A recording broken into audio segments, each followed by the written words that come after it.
Let's do a quick review of the Seiko SNR051 from the Luxe or the LX collection.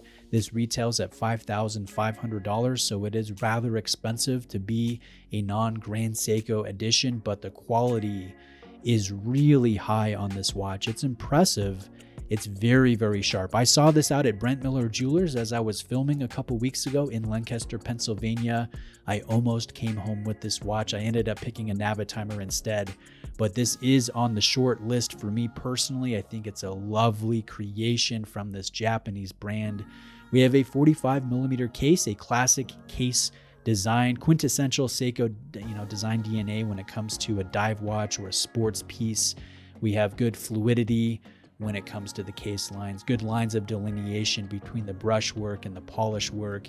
And this is crafted entirely out of titanium with a super hard coating, as Seiko calls it, throughout.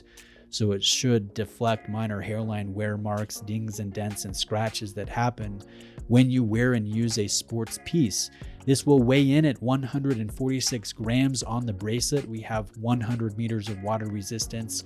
Notice a sapphire crystal, a sapphire coated bezel, so there is good scratch resistance. And I really like the anti-reflective treatment. Seiko has done a great job with that application.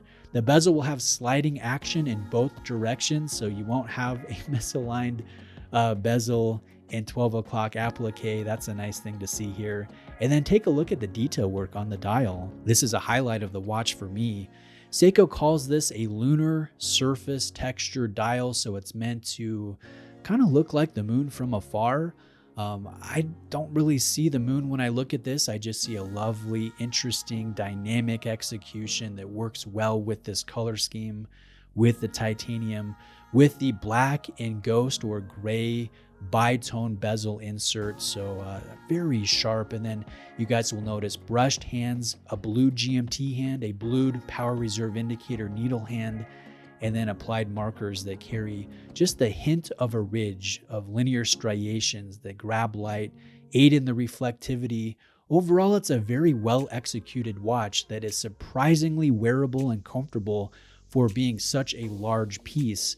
At 45mm of diameter, you really don't feel the watch on your wrist. It's surprisingly manageable. The negative element here is it's tall. It's 14.7mm in overall height, and there will be no micro adjustment on this bracelet, which is kind of a shame. But I do think this is an upgrade from the Marine Master 300 style bracelet that had an adjustable clasp and rather long links. This one, I think, works better with the design of the case. Now, another strong suit of this watch that is adding to the overall retail price is the fact that we have Grand Seiko's movement or engine within the case. This is a spring drive movement, the 5R65 spring drive movement with a 3-day or 72-hour power reserve and an acceptable daily deviation window of plus or minus 1 second per day.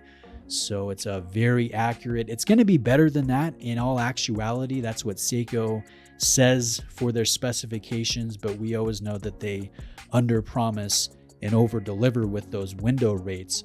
So in actuality, you're going to get a very accurate watch with a mesmerizingly smooth sweep with the release of that energy. That's very nice to see. This will be a limited edition. I've heard anywhere from 130 to 250 units. I don't know which one is accurate. This will be a USA exclusive. And again, I'm sorely tempted. Personally, I think this is a very strong release from Seiko. Let me know if you have any questions. Links will be in the description of the video. Thanks for watching. I'll see you guys next time.